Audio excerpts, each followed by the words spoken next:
اگر جسٹس باقی کا وہاں پہ طے پایا تھا تو جسٹس منصور نے اعتراض کیا ہے کہ آئینی کمیٹی نے ہی ہم سے منتقل ہونے والا کیس اپنے پاس لگایا. تو ان کے مطابق انٹرا کورٹ اپیل کے لیے بطور ایک کمیٹی رکن 5 رکنی بینچ کی تجویز دی تھی. چیف جسٹس نے کہا تو جب بینچ بنا تو اس میں 6 ججز شامل تھے, اور اگر یہ ججز شامل ہوتے ہیں تو اس کا مطلب کیا ہے؟ اس کا مطلب یہ ہے کہ یہ کانفلکٹ آف انٹرسٹ ہے. یہ تو پھر اس کو بچانے والی بات ہے. اب جو کمیٹی اپنے پاس یہ لگا رہی ہے تو وہ کمیٹی ہی اگر اس کے 2 ارکان فیصلہ کریں گے اس کیس کا تو پھر تو اس میں کوئی بات رہ نہیں گئی. اور جب ایک اور بات ہے, جناب یحییٰ آفریدی صاحب نے جب وہاں پہ ایک چیز کر لی تھی تو میرا خیال ہے اس کے بعد یہ نہیں کرنا چاہیے تھا کہ آپ بعد میں ایک نیا بینچ بنا کے ان لوگوں کو شامل کر لیتے. اس کا مطلب ہوا کہ اس مسئلے کو بڑھانے کے لیے تو سب کوشش کر رہے ہیں, اس مسئلے کو حل کرنے کے لیے کوئی کوشش نہیں کر رہا. اور ایٹ دی اینڈ آپ یہی کہیں گے کہ جناب وہ جسٹس منصور کہہ رہے ہیں, جس کے اوپر حکومت بھی چیخیں مارتی دکھائی دے رہی ہے کہ اگر کوئی رول بیک کرنے کی کوشش کرے گا تو ہم اس کو منظور نہیں کریں گے, اور اس قسم کی ریئیکشن کی باتیں آ رہی ہیں. بالکل ٹھیک ہے, ریئیکشن دینے میں آپ کا اس وقت جو حق ہے آپ وہ کر لیں. تو اب ان کا اعتراض بڑا واضح ہے کہ بھائی آپ نے ان کو آئینی کمیٹی کے جو لوگ ہیں ان کو ہی آپ نے اس بینچ میں بٹھا دیا ہے, تو پھر یہ تو کانفلکٹ آف انٹرسٹ ہوا, یہ تو وہ فیئرنیس والا پروسیس نہیں ہے.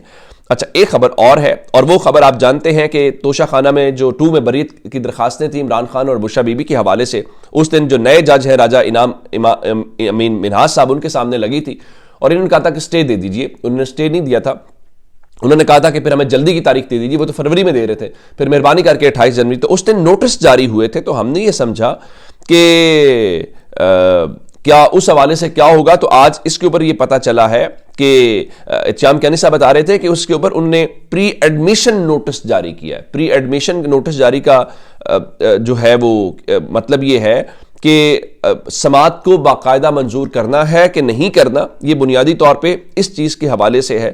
تو اب دیکھنا پڑے گا کہ کیا یہ میٹر جو ہے یہ مزید لٹکایا جائے گا, کیونکہ حکومت بڑی پر امید ہے. اور عطا تارڑ صاحب جو ہیں وہ ہمارے دوست حیدر کھرل کے ساتھ شو میں بیٹھے ہوئے تھے, اور وہاں پہ وہ فرما رہے تھے کہ یہ اپیل منظور ہونے والی کوئی بات نہیں ہے, عمران خان ساری زندگی جیل میں گزاریں گے, اس قسم کی وہ باتیں کر رہے تھے. تو گورنمنٹ بڑی کانفیڈنٹ ہے, اور گورنمنٹ کو شاید انہی چیزوں کی بنیاد کے اوپر وہ اعتماد ہے کہ اپیلیں نہیں لگیں گی. اور عطا تارڑ صاحب نے لاہور میں پریس کانفرنس کرتے ہوئے بھی کہا تھا کہ اس کا نمبر اپنے نمبر پہ آنا چاہیے, یہ نہیں ہونا چاہیے فلاں آدمی غریب آدمی کے نمبر سالوں میں آئے اور وی آئی پی اور جو ایلیٹس ہیں ان کے فوراً لگ جائیں. اور اعظم نذیر تارڑ صاحب بھی کچھ ایسی بات کر رہے تھے کہ اپنے نمبر کے اوپر اپیل لگنی چاہیے, یعنی کوئی 7 سال کے بعد آپ اپیل لگائیں. تو بھائی وہ ملک کے فارمر پرائم منسٹر ہیں اس وقت, ان کی وجہ سے آپ نے یہ جو کر رہے ہیں پورے کا پورا سسٹم سٹیک کے اوپر لگا. مانا کہ آپ کی انشورنس پالیسی یہی ہے کہ جتنی جلدی عمران خان جتنا عرصہ رہیں گے اتنا عرصہ آپ کے لیے آسانی رہے گی. اچھا, ایک خبر اور ہے, حکمرانوں کے اوپر تنقید ہوتی ہے, ہونی بھی چاہیے, لوگوں کے جذبات بھی ہوتے ہیں, لیکن کیا پنجاب کے اندر توہین مریم نواز کا قانون نافذ ہو گیا ہے؟ مریم نواز خود کو پنجاب کی ماں کہتی ہیں, وہ ہر تقریر میں اس بات کا تذکرہ کرتی ہیں. تھوڑا عرصہ پہلے جو یو اے کے آفیشلز والی وہ تصویریں تھیں اس کے اوپر ایف آئی اے نے کچھ گرفتاریاں کی ہیں. دیکھیں جو فارن پالیسی یا فارن ریلیشنز ہیں اس کے اوپر تو میں بھی کامنٹ کرتے ہوئے محتاط رہتا ہوں. اس کی وجہ یہ کانسٹیٹیوشن ہمیں کہتا ہے, ہم کانسٹیٹیوشن کو سب مانتے ہیں, اس میں کہتا ہے کہ آپ اپنے دوست ممالک کے حوالے سے محتاط رہیں گے, پاکستان کے مفادات کا تحفظ کریں گے. یہ الگ بات ہے کہ محسن نقوی جیسے لوگ وہ ان تقریبات میں چلے جاتے ہیں جو ہمارے دوست ممالک کے خلاف ہیں, پھر پاکستان کا دفتر خارجہ وضاحتیں کرتے رہتا ہے. لیکن ظاہر ہے وہ تو کسی اور کی چوائس ہے نا, وہ تو کسی اور کا چہرہ ہے, کسی اور کی پسند ہے, ہیرے ہیں, لیکن ہم تو غریب لوگ ہیں. اب مریم نواز صاحبہ جو ہیں ان کے حوالے سے بتایا گیا ہے ایک دلچسپ قسم کا کیس اور گرفتاریاں ہیں کہ پاک پتن میں ایک واٹس ایپ گروپ کے اندر مریم نواز کے حوالے سے کچھ توہین آمیز یا تضحیک آمیز کامنٹس دیے گئے ہیں. تو واٹس ایپ کا جو گروپ ایڈمن ہے اس کو گرفتار کر لیا گیا ہے, یہ پولیس کا بتانا ہے, اور مقدمہ جو ہے وہ پیکا قانون کے تحت درج کیا گیا ہے.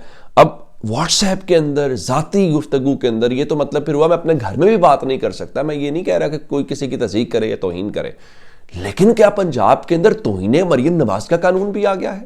کیا اس طرح سے لوگوں کو واٹس ایپ چیٹس کے اوپر, واٹس ایپ گروپس کے کامنٹس کی بنیاد کے اوپر آپ گرفتار کر لیا کریں گے؟ میرا خیال ہے پھر آپ کہتے ہیں کہ پنجاب کے لوگ آپ کو ووٹ کیسے کریں گے, پنجاب مقبولیت ایسے نہیں, وہ آپٹکس سے نہیں آئے گی.